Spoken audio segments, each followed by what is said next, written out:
oras na maganap ang isang malaking trahedya sa mundo at sa Pilipinas. Binalot ng kadiliman ng pandemya ang buong mundo. Isa sa mga biktima nito ay ang aking mga magulang na sa aking paglaki na ibahagi nila ang kanilang kalulos-lulos na karanasan sa bansa. Kaya halika, samahan mo ko. Balikan natin ang taong 2020 na nagpahirap sa mga Pilipino. Pagkakitol Luzon, Visayas at Mindanao, ay 5,000 na ang mga pamilyang inilas na sa pagtutok at pagbuga ng amo, puso ang ilang mga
ito ang coronavirus.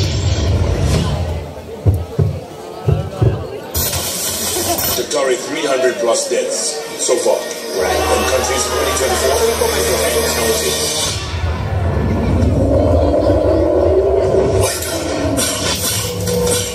Begin tonight with a disturbing milestone in this coronavirus pandemic. The death toll in this country surpassed 20,000. That includes more than 2,000 lives lost in the last 24 hours. America's deadliest day yet. 783 deaths in New York alone. This latest surge pushing the U.S. total beyond hard-hit Italy after already overtaking Spain. Now the deadliest nation with COVID-19 fatalities.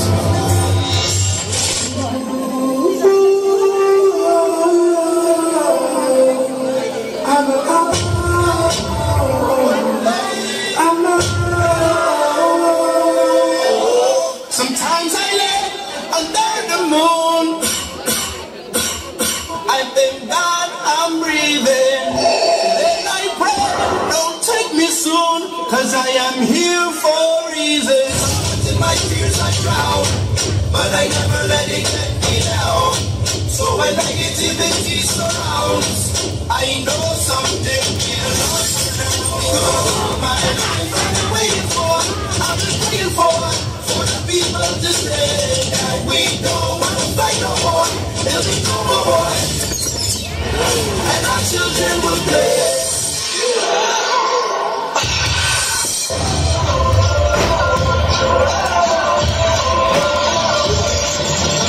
Give me freedom, give me fire, give me reason, take me higher. Be the champion, take the good and unify us. Tinago ng pandemya ang pamamaraan, walang harapang klase, kundi online. Modular ang mga leksyon, o di kaya sa radyo at telebisyon ang turuan. Ma'am, pasensya na po kayo. Hindi po ako makakapasok sa online class natin. Wala po kasi kaming internet sa bahay. Sa totoo lang, wala rin po kaming bahay. Nangungupahan lang po kami. Noong nag-lockdown po kasi, nawalan kami ng pambayad. Pero hindi po sila makaintindi. Wala rin po akong cellphone, ma'am. Ang meron lang po ako ay yung mga librong pinauwi nyo sa amin. Nasa anong pakina na po kayo? Ma'am, sasagutan ko na lang po lahat para lang sigurado ako na hindi makuhuli. Hindi na po magre-resist kasi wala rin namang pambili.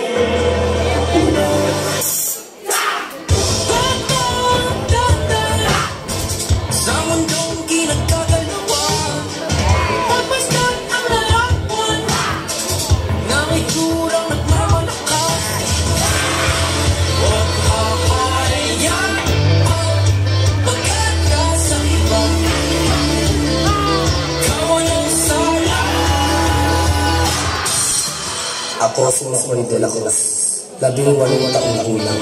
Isang sinisino sa sobrang proseso, hindi ko dinaya sa proseso. Dahil sa medyo hindi natapos-tapos, sariling buhay ko na nagpagtinapos.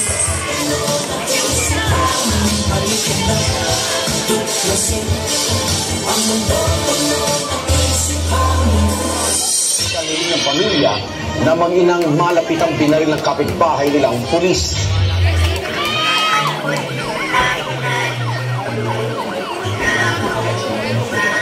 Siyang pinatay habang walang nakakakita. Mayroong na walang pera.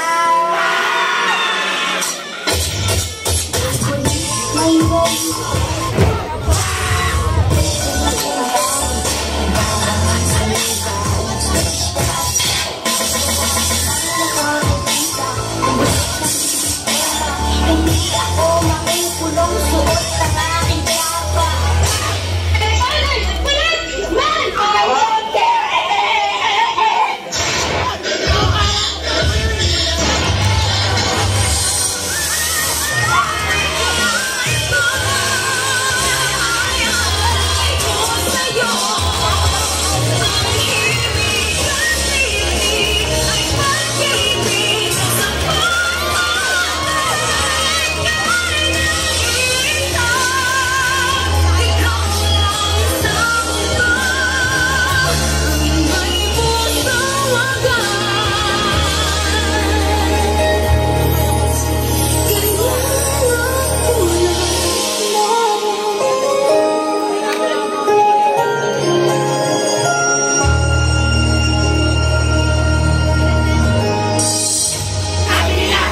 Kasalanan mo raw kapag lumatay ka na mahirap, pero mas kasalanan siguro kapag kaya mo naman pero hindi mo pa rin piniling tumulong sa mga mahihirap. Mas mahirap mamatay ng dilat kaysa pigit. At sa iyong lumalaban hanggang ngayon, salamat dahil hindi ka sumuko. Hindi man alam ng iba yung mga sarili mong pagsubok. Nakikita naman ng Diyos ang iyong puso. Ikaw, alalahanin mo na hindi ka lang basta lumalaban. Nagtatanim ka rin ngayon ng buwento ng katapangan na bukas pwedeng anihin ng kabataan. Pilipinas, kaya natin to. Pilipino tayo. Ang pagbulo.